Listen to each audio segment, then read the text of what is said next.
Hi friends, welcome back to my channel. ಎಲ್ಲರೂ ಹೇಗಿದ್ದೀರಾ? ಎಲ್ಲರೂ ಚೆನ್ನಾಗಿದ್ದೀರಾ ಅಂತ ಭಾವಿಸ್ತಾ ಇದ್ದೀನಿ. ಇದು ಬಂದ್ಬಿಟ್ಟು ಗಣೇಶ ಹಬ್ಬದ ವ್ಲಾಗ್ ಆಗಿರುತ್ತೆ. ಆಲ್ರೆಡಿ ನಾನು ಗೌರಿ ಹಬ್ಬದ್ದು ಹೇಗೆ ಸೆಲೆಬ್ರೇಟ್ ಮಾಡಿದ್ವಿ ಅನ್ನೋದು ಅಪ್ಲೋಡ್ ಮಾಡಿದ್ದೀನಿ. ನಿಮಗೆಲ್ಲ ತುಂಬ ಇಷ್ಟ ಆಗಿದೆ ಅಂತ ಭಾವಿಸ್ತಾ ಇದ್ದೀನಿ. ಯಾರನ್ನ ಚಾನಲ್ನ ಹೊಸ್ದಾಗಿ ನೋಡ್ತಾ ಇದ್ದೀರಾ ದಯವಿಟ್ಟು ನಮ್ಮ ಚಾನಲ್ಗೆ ಒಂದು ಸಬ್ಸ್ಕ್ರೈಬ್ ಕೊಡಿ. ಹಾಗೆ ಯಾರೆಲ್ಲ ಆಲ್ರೆಡಿ ನನ್ನ ಚಾನಲ್ ಸಬ್ಸ್ಕ್ರೈಬ್ ಮಾಡ್ಕೊಂಡಿದ್ದಾರೆ ಅವರಿಗೆಲ್ಲ ತುಂಬ ಥ್ಯಾಂಕ್ ಯು. ಹಾಗೆ ಹೀಗೆ ಸಪೋರ್ಟ್ ಮಾಡ್ತೀರಿ ಅಂತ ಹೇಳ್ತಾ ಮೊದಲನೇದಾಗಿ ನಾನು ರಂಗೋಲಿಯಿಂದ ವೀಡಿಯೋನ ಸ್ಟಾರ್ಟ್ ಮಾಡ್ತಾ ಇದ್ದೀನಿ. ಗಣೇಶ ಹಬ್ಬದ ದಿವಸ ಪ್ರತಿಯೊಬ್ಬರಿಗೂ ಮಾರ್ನಿಂಗ್ ತುಂಬ ಚಳಿ ಅಂದರೆ ಚಳಿ. ಇವಾಗಂತೂ ಮಾರ್ನಿಂಗ್ ಎದ್ದೇಳೋಕ್ಕೆ ತುಂಬ ಕಷ್ಟ ಆಗುತ್ತೆ.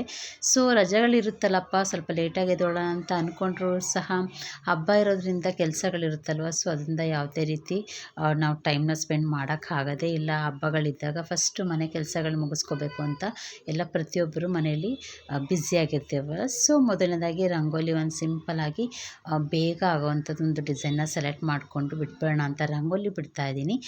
ನಿನ್ನೆ ಗೌರಿ ಹಬ್ಬಕ್ಕೂ ರಂಗೋಲಿ ಬಿಟ್ಟಿದ್ದೆ. ಸೊ ಕೆಳಗಡೆ ಆಗಿರೋದ್ರಿಂದ ಮಳೆ ಎಲ್ಲ ಹೋಯ್ತಲ್ವ ನೆನ್ನೆ. ಸೊ ಅದರಿಂದ ಮಳೆಯಿಂದೆಲ್ಲ ಕಲರ್ ಎಲ್ಲ ಹಾಕಿದ್ದೆಲ್ಲ ಹೋಯಿತು. ಸೊ ಅದಕ್ಕೆ ಮತ್ತೆ ಇನ್ನೊಂದು ಸತಿ ರಂಗೋಲಿ ಬಿಟ್ಟಿದ್ದೀನಿ. ರಂಗೋಲಿ ಇಷ್ಟ ಆಗಿದ್ರೆ ಒಂದು ಲೈಕ್ ಕೊಡಿ, ಕಮೆಂಟ್ ಮಾಡಿ ಹೇಗಿದೆ ಅಂತ ತಿಳಿಸ್ಕೊಡಿ. ರಂಗೋಲಿ ಎಲ್ಲ ಬಿಟ್ಟಾದಮೇಲೆ ಮುಂದಿನ ಕೆಲಸ ಏನಿದೆ ಫ್ರೆಶ್ ಅಪ್ ಎಲ್ಲ ಆಗಿ ಬಂದು ನಿನ್ನೆ ಆಲ್ರೆಡಿ ಸ್ವಲ್ಪ ಹೂವನ್ನ ಪೋಣಿಸಿದ್ದೆ. ಬಟ್ ಇವತ್ತು ಗಣೇಶ ಹಬ್ಬಕ್ಕೆ ಸ್ವಲ್ಪ ಹೂ ಪೋಣಿಸೋದಿತ್ತು. ಅದಕ್ಕೆ ಏನೇನು ಬೇಕು ಪೋಣಿಸ್ಕೊಳ್ತಾ ಇದ್ದೀನಿ. ಈ ಗಣೇಶ ಹಬ್ಬನ ನಾವು ಚಿಕ್ಕವರಿದ್ದಾಗ ನಮ್ಗೆ ನೆನಪಿರೋ ಪ್ರಕಾರ ಚಿಕ್ಕ ಮಕ್ಕಳಿದ್ದಾಗ ಒಂದು 4th 5th ಆ ಥರ ಇದ್ದಾಗ ಅಕ್ಕಪಕ್ಕ ಮನೆಯವರೆಲ್ಲ ಸೇರಿಕೊಂಡು ಗಣೇಶ ಹಬ್ಬ ಮಾಡಿರೋ ನೆನಪು ಪ್ರತಿಯೊಬ್ಬರಿಗೂ ನೆನಪಿರುತ್ತಲ್ವ. ಯಾವುದೇ ಒಂದು ನಾವು ಕೆಲಸ ಮಾಡಬೇಕಂದ್ರೂ ಫಸ್ಟ್ ಆ ಗಣೇಶನಿಗೊಂದು ನಮಸ್ಕಾರ ಮಾಡಿ ಆ ದೇವ್ರನ್ನ ಸ್ಮರಣೆ ಮಾಡಿಕೊಂಡು ನಾವು ಪ್ರತಿಯೊಂದು ಹೊಸ ಕೆಲಸನ ಆರಂಭ ಮಾಡ್ತೀವಲ್ವ. ವಿಘ್ನೇಶ್ವರ ಅಂದರೆ ಅಷ್ಟು ಪವರ್ಫುಲ್ಲು. ಆ ದೇವಾನುದೇವತೆಗಳಲ್ಲಿ ಮೊದಲನೇ ಆದ್ಯತೆ ನಾವು ವಿಘ್ನೇಶ್ವರನಿಗೆ ಕೊಡ್ತೀವಲ್ವ. ಸೊ ವಿಘ್ನೇಶ್ವರನ ಹಬ್ಬ ಅಂದರೆ ಗಣೇಶನ ಹಬ್ಬ ಅಂದರೆ ಪ್ರತಿಯೊಬ್ಬರಿಗೂ ತುಂಬ ಖುಷಿಯಾಗಿರುತ್ತೆ. ನಾವು ಚಿಕ್ಕದ್ರಲ್ಲೂ ಅದೇ ರೀತಿ ತುಂಬ ಚೆನ್ನಾಗಿ ಸೆಲೆಬ್ರೇಟ್ ಮಾಡ್ತಾಯಿದ್ವಿ. ದೊಡ್ಡವರಾಗ್ತಾ ಸ್ವಲ್ಪ ನಾವು ಮನೆ ಕಡೆ ಹೆಚ್ಚು ಗಮನ ಕೊಡೋದ್ರಿಂದ ಅದಕ್ಕೆಲ್ಲ ಮನೇಲೇ ಏನು ಸೆಲೆಬ್ರೇಟ್ ಆಗುತ್ತೋ ಅದನ್ನ ಮಾಡ್ಕೊಳ್ತೀವಿ. ಈ ಗಣೇಶ ಹಬ್ಬ ಪ್ರತಿಯೊಬ್ಬರ ಜೀವನದಲ್ಲೂ ಸುಖ ಶಾಂತಿ ನೆಮ್ಮದಿ ಆಯಸ್ಸು ಆರೋಗ್ಯನೇ ಮುಖ್ಯ. ಅದನ್ನೆಲ್ಲ ಕೊಟ್ಟು ಎಲ್ಲರಿಗೂ ಒಳ್ಳೇದು ಮಾಡಲಿ ಅಂತ ಹೇಳ್ತಾ ಈ ಗಣೇಶ ಹಬ್ಬ ಎಲ್ರಿಗೂ ಹರುಷನ ತಂದುಕೊಡ್ಲಿ ಅಂತ ಎಲ್ಲರಿಗೂ ಅಂದ್ಕೊಳ್ತಾ ಸೊ ನಾನು ಹೂವನ್ನ ಪೋಣಿಸ್ಕೊಳ್ತಾ ಇದ್ದೀನಿ. ಅಷ್ಟರಲ್ಲಿ ಏನೇನು ಬೇಕು ದೇವರಿಗೆ ತಯಾರಿಗಳೆಲ್ಲ ಅಮ್ಮ ಮಾಡ್ಕೊಳ್ತಾ ಇದ್ರು. ಇವತ್ತು ಗಣೇಶ ಹಬ್ಬ ಆಗಿರೋದ್ರಿಂದ ನಮ್ಮ ಮನೆಯಲ್ಲಿ ಈ ಹೆಸ್ರು ಕಾಳ್ದು ಗುಗ್ಗೆದನ್ನ ಅಂತ ಮಾಡ್ತೀವಿ. ಸೊ ಅದನ್ನು ಬರೀ ನಾವು ಗಣೇಶ ಹಬ್ಬಕ್ಕೆ ಮಾತ್ರನೇ ಅಮ್ಮ ಸ್ಪೆಷಲಾಗಿ ಮಾಡ್ತಾರೆ. ಸೊ ಅದಕ್ಕೆ ಆನಿಯನ್ನು ಈರುಳ್ಳಿ ಮತ್ತು ಈ ಬೆಳ್ಳುಳ್ಳಿ ಶುಂಠಿ ಆ ಥರ ಎಲ್ಲ ಏನೂ ಬಳಸಲ್ಲ, ಬರೀ ಪ್ಲೈನಾಗಿ ಮಾಡ್ತಾರೆ. ಸೊ ನಾನು ಲಾಸ್ಟ್ ಇಯರ್ ಮಾಡಿದ್ದು, ಈ ಇಯರ್ ಅಮ್ಮನೇ ಸ್ವಲ್ಪ ಪ್ರಿಪ್ರೇಷನ್ ಮಾಡ್ಕೊಳ್ತಾಯಿದ್ರು. ಸೊ ಅದ್ರದ್ದೇನು ನಾನು ವೀಡಿಯೋ ಮಾಡ್ಕೊಂಡಿಲ್ಲ.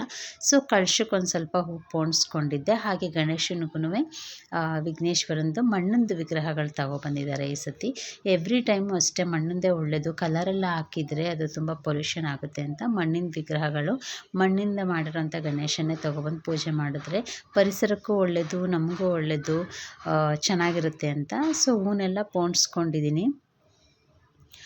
ಅಷ್ಟರಲ್ಲಿ ಮಕ್ಕಳೆಲ್ಲ ಸ್ವಲ್ಪ ಫ್ರೆಶ್ ಅಪ್ ಆಗೋಕ್ಕೆ ರೆಡಿಯಾಗಿದ್ದರು. ಅಷ್ಟರಲ್ಲಿ ಹೂವು ಎಲ್ಲ ಪೋಣಿಸ್ಕೊಂಡ್ಬಿಟ್ಟು ಇವತ್ತು ಚೌತಿ ಅಂತ ಗಣೇಶಂದು ಮಾಡೋದಲ್ವ. ಸೊ ಅದಕ್ಕೋಸ್ಕರ ಎಳ್ಳೊಂದು ಸ್ಪೆಷಲಾಗಿ ಎಳ್ಳಿನ ಪುಡಿಗಳನ್ನ ಮಾಡ್ತೀವಿ, ಕಡುಬು ಮಾಡ್ತೀವಿ, ಮಾಡೋರು ಮೋದಕಗಳು ಇಂಥದ್ದೆಲ್ಲ ಮಾಡ್ತೀವಿ. ಸೊ ಅಷ್ಟರಲ್ಲಿ ಅಪ್ಪ ಗಣೇಶನಿಗೆ ಹೂವೆಲ್ಲ ಹಾಕಿ ರೆಡಿ ಮಾಡಿಟ್ಟಿದ್ರು. ಇದು ಅರೌಂಡ್ ಪೂಜೆ ಮಾಡೋದಕ್ಕೆ 9 o'clock ಆಗಿದೆ, 9:30 ಆಗಿದೆ ಅಂದ್ಕೊಂಡಿದ್ದೀನಿ. ಇದು ಪೂಜೆ ಎಲ್ಲ ಆದಮೇಲೆ ಸಪ್ರೇಟಾಗಿ ಗಣೇಶನಿಗೆ ಅಂತಲೇ ಅಪ್ಪ ಪೂಜೆನ ಏನು ಮಾಡ್ತಾರೆ, ಒಂದು 8ರಿಂದ 5 ತೆಂಗಿನಕಾಯಿಗಳನ್ನು ಹೊಡಿತೀವಿ, ಚೌತಿಕಾಯಿ ಅಂತ ಹೊಡಿತೀವಿ. ಪ್ರತಿಯೊಬ್ಬರು ಮನೆಯಲ್ಲೂ ಇದನ್ನು ಸೆಲೆಬ್ರೇಟ್ ಮಾಡಿರ್ತೀವಲ್ವ. ಸೊ ಅಪ್ಪಾಜಿ ಇವಾಗ ಪೂಜೆ ಸ್ಟಾರ್ಟ್ ಮಾಡ್ತಾಯಿದ್ದಾರೆ.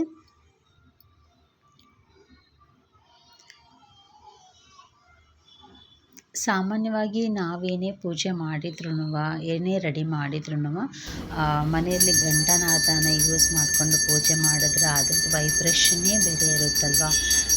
ನಾರ್ಮಲಾಗಿ ಹೆಂಗಸರು ಗಂಟೆ ಆಡಿಸ್ಬಾರ್ದು ಅಂತ ಹೇಳ್ತಾರೆ. ಬಟ್ ಅದೇನೋ ಒಂದು ಪದ್ಧತಿ ಇದೆ ಆಗಿನ ಕಾಲದಿಂದನೂ. ಬಟ್ ಆದರೆ ಮನೇಲಿ ಯಜಮಾನ್ರುಗಳು ಈ ಥರ ಗಂಟೆ ಆಡಿಸಿ ಪೂಜೆ ಮಾಡಿದ್ರೆ ಅದು ವೈಬ್ರೇಷನ್ ಎಷ್ಟು ಚೆನ್ನಾಗಿ ಮನೇಲಿರುತ್ತಲ್ವ. ನಾನೆಲ್ಲೂ ತಗೊಂಡಿಲ್ಲ, ಬ್ಯಾಗಲ್ಲೇ ಐತೆ ಅದು ಬಂದಾಗ. ಅಮ್ಮ ಅಪ್ಪ ಪೂಜೆ ಎಲ್ಲ ಮಾಡ್ಕೊಳ್ತಾ ಇದ್ದಾರೆ. ಸೊ ಅಷ್ಟರಲ್ಲಿ ಅಮ್ಮ ಗುಗ್ಗೆದನ್ನ ಅಂತ ಹೇಳಿದ್ನಲ್ಲ, ಸೊ ಅದನ್ನ ಪ್ರಿಪ್ರೇಷನ್ ಮಾಡಿದ್ದಾರೆ. ಇದಕ್ಕೆ ಹೆಸ್ರು ಕಾಳು, ಒಗ್ಗರಣೆಗೆ ಹೆಸ್ರು ಕಾಳು ಹಾಕಿದ್ದಾರೆ. ಈರುಳ್ಳಿ ಎಲ್ಲ ಏನು ಬಳಸಿಲ್ಲ. ಸ್ವಲ್ಪ ಮೆಣಸಿನ ಪುಡಿ, ಹಸಿಮೆಣಸಿಕಾಯಿ ಒಗ್ಗರಣೆಗೆ ಹಾಕ್ಕೊಂಡಿದ್ದಾರೆ ಅಷ್ಟೇ. ತುಂಬ ಟೇಸ್ಟಿಯಾಗಿತ್ತು. ಬೇಕಿದ್ದರೆ ಸ್ವಲ್ಪ ಕಾಯಿ ತುರಿನ ಜಾಸ್ತಿ ಆ್ಯಡ್ ಮಾಡ್ಕೋಬೋದು. ಒಗ್ಗರಣೆಗೆ ತುಪ್ಪ ಬಳಸಿದ್ದಾರೆ. ಇದನ್ನು ಸ್ಪೆಷಲಿ ಇವತ್ತೇ ಮಾಡಬೇಕು ಅನ್ನೋದೇನಿಲ್ಲ. ತುಂಬ ಒಳ್ಳೆಯದು ಹೆಸ್ರು ಕಾಳು, ಆರೋಗ್ಯಕ್ಕೆ ತಂಪಾಗಿರುತ್ತಲ್ವ. ಸೊ ತುಂಬ ಒಳ್ಳೆಯದು. ಎಲ್ಲ ಟಿಫನ್ ಎಲ್ಲ ಮಾಡ್ಕೊಂಡ್ವಿ. ಸೊ ಮಧ್ಯಾಹ್ನದ ಅಡುಗೆ ಪ್ರಿಪ್ರೇಷನ್ಗೆ ಕಡುಬು ಮಾಡ್ತೀವಲ್ಲ, ಒಬ್ಬರು ಸಿಹಿ ಕಡುಬು ಮಾಡ್ತೀವಿ, ಒಬ್ಬರು ಖಾರ ಕಡುಬು ಮಾಡ್ತಾರೆ, ಒಬ್ಬೊಬ್ಬರು ಒಂದೊಂದು ರೀತಿ ಮಾಡ್ತಾರೆ. ಇದು ಬಂದ್ಬಿಟ್ಟು ಎಳ್ಳು ಪುಡಿ ಹಾಕ್ಬಿಟ್ಟು ಮಾಡ್ತಾರಲ್ಲ, ಅದನ್ನು ಸ್ಪೆಷಲಾಗಿ ಮಾಡ್ಕೊಂಡಿದ್ವಿ. ಆಲ್ರೆಡಿ ಗುಗ್ಗೆದನ್ನ ಮಾಡ್ಕೊಂಡಿದ್ವಿ ಸ್ಪೆಷಲಾಗಿ. ಒಬ್ಬಟ್ಟು ಎಲ್ಲ ನೆನ್ನೆನೇ ಮಾಡ್ಕೊಂಡಿದ್ವಿ. ಒಬ್ಬಟ್ಟು, ಕಜ್ಜಿಕಾಯಿ ಇದೆಲ್ಲ ಆಲ್ರೆಡಿ ನಾನು ನಿಮಗೆ ವಿಡಿಯೋನ ಶೇರ್ ಮಾಡ್ಕೊಂಡಿದ್ದೀನಿ. ಮಧ್ಯಾಹ್ನದ ಊಟದ ಏನು ನಾವು ಪ್ರಿಪ್ರೇಷನ್ ಮಾಡ್ಕೊಂಡಿದ್ವಿ, ಸ್ವಲ್ಪ ಅವರೆಕಾಳು ಸಾರು ಮಾಡ್ಕೊಂಡಿದ್ವಿ ನಾವು. ಅವರೆಕಾಳು ಫ್ರೆಶ್ ಆಗಿತ್ತು ಅಂತ. ಸಾಮಾನ್ಯವಾಗಿ ಬೇಳೆ ಸಾರು ಮಾಡ್ತೀವಿ ಅಲ್ವಾ, ಒಬ್ಬೊಬ್ಬರು ಒಂದೊಂದು ರೀತಿ ಮಾಡ್ತೀವಿ. ಅವರೆಕಾಳು ಸಾರು ಮಾಡಿ ಅವತ್ತು ಊಟದ ಏನು ಪ್ರಿಪ್ರೇಷನ್ ಇದೆ ಎಲ್ಲ ಮಾಡಿಕೊಂಡು ಮುಗಿಸ್ಕೊಂಡಿದ್ವಿ. ವಿಶೇಷವಾಗಿ ಏನಂದರೆ, ಯಾವುದೇ ಹಬ್ಬ ಬಂದರೂ ಈಗ ಮನೆಯಲ್ಲಿ ಜನಗಳು ಸೇರ್ಕೊತೀವಲ್ವ, ಸೊ ಅವಾಗ ಬಾಳೆದಲ್ಲಿ ಊಟ ಮಾಡೋದು ತುಂಬ ಭಾಗ್ಯ ಅಂದ್ಕೊಳ್ತೀವಿ. ತುಂಬ ಒಳ್ಳೆಯದು, ತುಂಬ ವೈಬ್ರೇಷನ್ ಚೆನ್ನಾಗಿರುತ್ತೆ ಬಾಳೆದೆಲೆಯಲ್ಲಿ ಊಟ ಮಾಡಬೇಕು ಅಂತ. ಬಟ್ ಈ ರೀತಿ ಹಬ್ಬಗಳಲ್ಲಾದ್ರೂ ಜೊತೇಲಿ ಕೂತು ಅಪ್ಪ, ಅಮ್ಮ, ಮಕ್ಕಳು, ಫ್ಯಾಮಿಲಿ ಎಲ್ಲರ ಜೊತೆಗೂಡಿ ಊಟ ಮಾಡಿದಾಗ ಅದರಲ್ಲಿ ಮಕ್ಳಿಗೂ ಒಂದು ನಾವು ಜೊತೆಗೂಡಿ ಇರಬೇಕು ಅನ್ನೋದು ಒಂದು ನಾವು ಥೀಮ್ನ ಕಳಿಸ್ಕೊಟ್ಟಂಗೂ ಆಗುತ್ತೆ. ಅವರು ಖುಷಿ ಆಗುತ್ತೆ. ಬಾಂಧವ್ಯದ ಬಗ್ಗೆ ಜಾಸ್ತಿ ಅವ್ರಿಗೆ ಒಲವು ಮೂಡುತ್ತೆ. ಸೊ ಅದಕ್ಕೋಸ್ಕರ ನಾವು ಯಾವ ರೀತಿ ನಡ್ಕೊಳ್ತೀವೋ ನಮ್ಮ ಮಕ್ಕಳು ಕೂಡ ಅದೇ ರೀತಿ ಬೆಳೆಸ್ಕೊಳ್ತಾ ಹೋಗ್ತಾರೆ ಅನ್ನೋದು ನನ್ನ ಭಾವನೆ. ಮನೇಲಿದ್ದವ್ರಿಗೆಲ್ರಿಗೂ ಊಟ ಎಲ್ಲ ಬಡಿಸಿ ಆಮೇಲೆ ನಾವೆಲ್ಲ ಊಟ ಮಾಡಿ ಮುಗಿಸೋದಕ್ಕೆ ಅರೌಂಡು 4 ಆಯಿತು. ಮಾರ್ನಿಂಗಿಂದನೂ ಕೆಲಸ ಮಾಡೇ ಇರ್ತೀವಲ್ವ. ಸೊ ಎಲ್ಲ ಆದಮೇಲೆ ನೋಡಿ ನಮ್ಮ ಗಣೇಶ ಎಷ್ಟು ಚೆನ್ನಾಗಿ ಕಾಣ್ತಿದೆ ಅಲ್ವಾ. ಪುಟಾಣಿ ಗಣೇಶ, ಗೌರಮ್ಮ ನೋಡೋಕ್ಕೆ 2 ಕಣ್ಣು ಸಾಲದು. ಮನೇಲಿ ಗೌರಮ್ಮ ಅಂತೂ ತುಂಬ ಕಳೆಯವಾಗಿತ್ತು. ನಾನು ಆಲ್ರೆಡಿ ಲಾಸ್ಟ್ ವಿಡಿಯೋದಲ್ಲಿ ಹೇಳಿದ್ದೀನಿ, ನಮ್ಮ ಅಣ್ಣನ ಮಿಸ್ಸಸ್ಗೆ ಪ್ರೆಗ್ನೆಂಟ್ ಆಗಿದ್ದಾರಲ್ಲ, ಅವರು ಡೆಲಿವರಿಗೆ ಹೋಗಿದ್ದಾರೆ ಅಂತ. ಸೊ ಅದ್ರದ್ದು ನ್ಯೂಸ್ ಬರುತ್ತೆ ಅಂತ ಮುಂಚೆನೇ ಅನ್ನಿಸ್ತಾ ಇತ್ತು. ಸೊ ಯಾಕೆಂದರೆ ಅವರು ಹಾಸ್ಪಿಟ್ಲಿಗೆ ಕರ್ಕೊಂಡು ಹೋಗಿದ್ದರು ಡೆಲಿವರಿಗೆ ಅಂತ.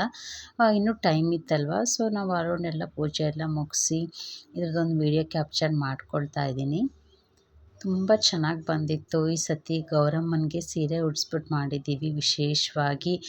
ನಮ್ಮಣ್ಣ ಏನು ಈ ಸತಿ ಸೀರೆ ಉಡಿಸ್ಬಿಟ್ಟು ಮಾಡಿಬಿಟ್ಟಿದ್ದೀರಾ, ಮಾಮೂಲಿ ಮಾಡೋ ಥರ ಮಾಡೋದಲ್ವ ಅಂತ ಹೇಳ್ತಾಯಿದ್ರು. ಸೊ ಇಲ್ಲ ಏನೋ ಗೊತ್ತಿಲ್ಲ, ಸ್ವಲ್ಪ ಮನಸ್ಸು ಅನ್ನಿಸ್ತು ಸೀರೆ ಉಡಿಸ್ಬಿಟ್ಟು ಮಾಡಿದ್ರೆ ಚೆನ್ನಾಗಿರುತ್ತೆ ಅಂತ. ಲಾಸ್ಟ್ ಇಯರ್ ಉಡಿಸ್ಬೇಕು ಅಂದ್ಕೊಂಡಿದ್ದೆ. ಸೊ ಇಯರ್ ಉಡಿಸಿದ್ದೀನಿ. ನಮ್ಮ ಮನೆ ಗಣೇಶ, ಗೌರಿ ಹೇಗಿದೆ ಅಂತ ಒಂದು ಕಮೆಂಟ್ ಮೂಲಕ ತಿಳಿಸ್ಕೊಡಿ ಅಂತ ಹೇಳ್ತಾ, ಇದೆಲ್ಲ ಆದಮೇಲೆ ಅರೌಂಡ್ 8:30 ಆಗಿದೆ. 8:30ಗೆ ಸ್ವಲ್ಪ ಇನ್ನೇನು ಅವತ್ತು ಒಂದೇ ದಿವಸ ಮಾಡೋರು ಒಂದೇ ದಿವಸ ಮಾಡ್ತಾರೆ. ನಾವು 3 ದಿವಸ ಮಾಡಿದ್ವಿ. ತಾಯಿಗೆ, ಗಣೇಶನಿಗೆ, ಗೌರಮ್ಮನಿಗೆ ಇಬ್ಬರಿಗೂ ಆರತಿ ಎಲ್ಲ ಮುಗಿಸ್ಕೊಂಡ್ವಿ. ಸೊ ಏಕೆಂದರೆ ಈಗ ಎಲ್ಲ ಆದಮೇಲೆ ಆರತಿ ಮಾಡಿದ್ಮೇಲೆ ಜರುಗಿಸ್ಬೇಕಲ್ವ. ಆವತ್ತಿನ ಏನು ವ್ರತ ಥರ ನಾವೇನು ಹಬ್ಬ ಮಾಡ್ತೀವಿ ಅದನ್ನು ಮುಗಿಸ್ಕೊಳ್ಳೇಬೇಕಾಗುತ್ತೆ. ಸೊ ಅದಕ್ಕೋಸ್ಕರ ಏನೇ ನಾವು ಈ ಥರ ಹಬ್ಬಗಳು ಮಾಡಿದಾಗ ಈ ಥರ ಸೀರೆ ಉಡಿಸಿ ಲಕ್ಷ್ಮೀನಾಗಿರ್ಬೋದು, ಗೌರಮ್ಮ ಒಂದು ಹಬ್ಬಗಳು ಮಾಡಿದಾಗ ಅದನ್ನು ಆ ಖುಷಿನೇ ಚೆನ್ನಾಗಿರುತ್ತೆ. ಮತ್ತು ಇವಾಗ ನಾವು ಜರುಗಿಸ್ಬೇಕಲ್ಲ ಅಂತ ಇಷ್ಟೆಲ್ಲ ಮಾಡಿರ್ತೀವಲ್ವ ಅನ್ನೋದು ಮತ್ತೆ ಜರುಗಿಸ್ಬಿಟ್ಟು ಕಳಿಸ್ಕೊಡ್ಬೇಕಲ್ಲ ಅಂತ ತುಂಬ ಬೇಜಾರಾಗುತ್ತೆ. ಬಟ್ ಏನು ಮಾಡೋಕ್ಕಾಗಲ್ಲ, ಮಾಡಲೇಬೇಕು. ಅಮ್ಮ ಗೌರಮ್ಮನಿಗೆ ಮಡ್ಲಕ್ಕಿ ಹೂವಿದೆ. ಮನೆ ಹೆಣ್ಮಕ್ಳನ್ನ ಯಾವ ರೀತಿ ಕರೆದಾಗ ನಾವು ಆತಿಥ್ಯ ಮಾಡ್ತೀವೋ ಅದೇ ರೀತಿ ಗೌರಮ್ಮನಿಗೆ ಆರತಿ ಎಲ್ಲ ಮಾಡಿ ಅರಿಶಿನ ಕುಂಕುಮ ಎಲ್ಲ ಇಟ್ಟು ಮಡ್ಲಕ್ಕಿ ಎಲ್ಲ ಹಾಕಿದ್ರು. ಬುತ್ತಿ ಏನೇನಿದೆ ಎಲ್ಲ ರೆಡಿ ಮಾಡ್ಕೊಂಡಿದ್ವಿ. ಬುತ್ತಿಗೆ ಮೊಸರನ್ನ ಮಾಡಿ ರೆಡಿ ಮಾಡಿಟ್ಟಿದ್ರು. ಹಾಗೆ ನಮ್ಮ ಮನೇಲಿ ನಾವು 3 ಜನ ಇದ್ವಲ್ಲ, ಮಕ್ಕಳು ನಾವೆಲ್ಲ ಸೇರಿದ್ವಲ್ಲ. ಸೊ ಎಲ್ಲರೂ ಸೇರಿ ಮಡ್ಲಕ್ಕಿ ಹಾಕ್ಬಿಡೋಣ ಅಂತ ಮಡ್ಲಕ್ಕಿ ಹಾಕ್ಕೊಳ್ತಾ ಇದ್ದೀವಿ. ನೀವು ಇದೇ ರೀತಿ ನಿಮ್ಮ ಮನೇಲಿ ಈ ರೀತಿ ಮಾಡಿದರೆ ನನಗೆ ಕಮೆಂಟ್ ಮೂಲಕ ತಿಳಿಸ್ಕೊಡಿ. ಸೊ ಮಡ್ಲಕ್ಕಿ ಎಲ್ಲ ಹಾಕ್ಕೊಂಡು ಆದಮೇಲೆ ತಾಯಿಗೆ ಎಲ್ಲ ಒಳ್ಳೆಯದಾಗ್ಲಪ್ಪ, ನಮಗೆ ವರ್ಷ ಒಂದು ಒಳ್ಳೊಳ್ಳೆ ಕೆಲಸಗಳಾಗಲಿ, ಎಲ್ರಿಗೂ ಒಳ್ಳೆಯದಾಗಲಿ ಅಂತ ಹೇಳ್ಕೊಂಡು ಹಾಗೆ ಖುಷಿ ಕೈಯಿಂದನೂ ಮಡ್ಲಕ್ಕಿ ಎಲ್ಲ ಹಾಕ್ಸಿದ್ವಿ. ಮನೇಲಿ 4 ಜನ ಹೆಣ್ಮಕ್ಳು ಇದ್ವಲ್ಲ ಅಂದ್ಬಿಟ್ಟು ಎಲ್ಲರೂ ಸೇರಿ ಆರತಿ ಮಾಡಿ ಮಡ್ಲಕ್ಕಿ ಹಾಕ್ಕೊಳ್ತಾ ಇದ್ದೀವಿ. ನಾನು ಆಲ್ರೆಡಿ ಹೇಳಿದಾಗೆ ಮನೇಲಿ ಹೆಣ್ಮಕ್ಳುಗಳಿಗೆ ಆಗಿರ್ಬೋದು, ಯಾರಿಗೇ ಆಗಿರ್ಬೋದು, ನಮ್ಮದೇನು ನಾವು ಕಲ್ಚರು ಸಂಸ್ಕೃತಿ ಏನೇನಿದೆ ಸ್ವಲ್ಪ ತಿಳಿಸ್ಕೊಡ್ತಾ ಹೋದರೆ ಅವ್ರಿಗೆ ಮುಂದಿನ ದಿನಗಳಲ್ಲಿ ಯಾವುದೇ ರೀತಿ ಏನೇ ಸಂದರ್ಭಗಳಲ್ಲಿ ಯಾವ ರೀತಿ ಮಾಡೋದನ್ನು ತಿಳ್ಕೊಳ್ಳೋಕ್ಕೆ ತುಂಬ ಈಸಿ ಆಗುತ್ತೆ. ಸೊ ಹಾಗೆ ನಾನು ಗೌರಮ್ಮಂಗೆ ಅರಿಶಿನ ಕುಂಕುಮ ಎಲ್ಲ ಇಟ್ಟು ಮಡಿಲಕ್ಕಿ ಎಲ್ಲ ಹಾಕೋಣ ಅಂತ ರೆಡಿ ಮಾಡ್ಕೊಳ್ತಾ ಇದ್ದೀವಿ. ಸೊ ಇದೆಲ್ಲ ಆದಮೇಲೆ ಇನ್ನೇನು ವಿಸರ್ಜನಾ ಸಮಯ ಬಂತು. ದೇವರಿಗೆ ವಿಸರ್ಜನೆ ಒಳ್ಳೆ ಟೈಮ್ ನೋಡಿಕೊಂಡು ತುಂಬ ಚೆನ್ನಾಗಿದೆ ಅಂತ ಹೇಳಿದ್ರು. 8:30 ಮೇಲ್ಗಡೆ ಚೆನ್ನಾಗಿದೆ ಟೈಮು ಅಂತ. ಸೊ ಅದರಿಂದ ಅಮ್ಮ ಗೌರಮ್ಮನ್ನೆಲ್ಲ ಜರಿಸಿ ವಿಸರ್ಜನೆ ಮಾಡೋದಕ್ಕೆಲ್ಲ ರೆಡಿ ಮಾಡ್ಕೊಂಡ್ವಿ.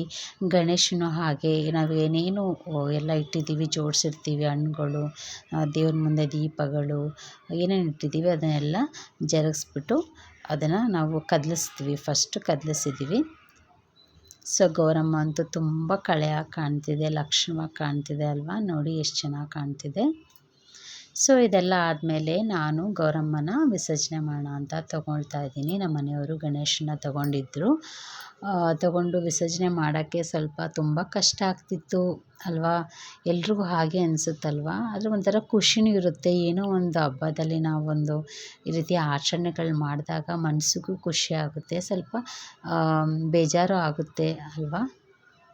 ಸೊ ಇದೆಲ್ಲ ಆದಮೇಲೆ ಇದನ್ನು ಗಣೇಶ ಕೂರಿಸಿರ್ತಾರಲ್ಲ ಅಲ್ಲೂ ಸಹ ಹೋಗಿ ಕೊಡಬಹುದು. ಬಟ್ ನಮಗೆ ಏನಂದರೆ ನಾವು ಮನೇಲಿ ಪೂಜೆ ಮಾಡಿ ತೊಗೊಂಡೋಗಿ ಕೊಟ್ಟಾಗ ಅವರು ಇನ್ನೂ 2-3 ಡೇಸ್ ಜೊತೆಲೇ ಇಟ್ಕೊಂಡು ಆಮೇಲೆ ಅವರು ವಿಸರ್ಜನೆ ಮಾಡ್ತಾರಲ್ವ. ಸೊ ಅವಾಗ ಕೊಟ್ಟರು ಇಲ್ವೋ ಅಂತ ಮನಸ್ಸಲ್ಲಿ ಎರಡೆರಡು ಭಾವನೆ ಬರೋದು ಬೇಡ ಅಂತ ನಾವೇ ಮನೆಯಲ್ಲೇ ಬಕೆಟಲ್ಲಿ ನೀರನ್ನ ತುಂಬಿ 3 ಸತಿ ಮುಳುಗಿಸಿ ಎತ್ಬಿಟ್ಟಿದ್ದೀವಿ. ಸೊ ಇದೆಲ್ಲ ಆದಮೇಲೆ 3 ದಿವಸಕ್ಕೆ ಎಲ್ಲ ಕರಗೋಗುತ್ತೆ ಮಾರ್ನಿಂಗ್ ಹೊತ್ತರಲ್ಲಿ. ಆವಾಗ ಆ ಗಿಡದಲ್ಲಿ ನೀರೇನು ಮಣ್ಣು ಎಲ್ಲ ಇರುತ್ತಲ್ಲ ಅದನ್ನೆಲ್ಲ ತೊಗೊಂಡೋಗ್ಬಿಟ್ಟು ಎಲ್ಲೂ ಯಾರು ತುಳಿದೇ ಇರೋ ಜಾಗಕ್ಕೆ, ಮರಗಳಿರುತ್ತಲ್ಲ ಆ ಮರದ ಬುಡಕ್ಕೆ ಹೋಗಿ ಹಾಕ್ಬಿಟ್ಟು ಬಂದರೆ ಆವಾಗ ನಮಗೂ ಸ್ವಲ್ಪ ಸಮಾಧಾನ. ನಾವು ಬೇರೆಯವ್ರಿಗೆ ಅಲ್ಲಿ ಹೋಗಿ ಕೊಟ್ಟಾಗ ಅವ್ರು ಯಾವ ರೀತಿ ಮಾಡಿದ್ರೋ ಇಲ್ವೋ ಅನ್ನೋದು ಆತಂಕ ಇರೋದಕ್ಕಿಂತ ನಾವೇ ಮಾಡಿದ್ರೆ ಒಳ್ಳೆಯದು ಅನ್ನೋದು. ಇದು ನಮ್ಮ ಅಮ್ಮ ಮನೆಯಲ್ಲಿ ನಾವು ಗೌರಿ ಗಣೇಶ ಹಬ್ಬನ ಸೆಲೆಬ್ರೇಟ್ ಮಾಡಿದ್ದೀವಿ. ಈ ಗೌರಿ ಹಬ್ಬ, ಗಣೇಶ ಹಬ್ಬ ಸೆಲೆಬ್ರೇಷನ್ ನಿಮ್ಗೆ ಇಷ್ಟ ಆಗಿದೆ ಅಂತ ಭಾವಿಸ್ತಿದ್ದೀನಿ. ಯಾರ್ಯಾರು ವಿಡಿಯೋ ನೋಡಿದ್ದೀರ ಅವ್ರಿಗೆಲ್ಲ ತುಂಬ ಥ್ಯಾಂಕ್ ಯು ಅಂತ ಹೇಳ್ತಾ ಬಾಯ್.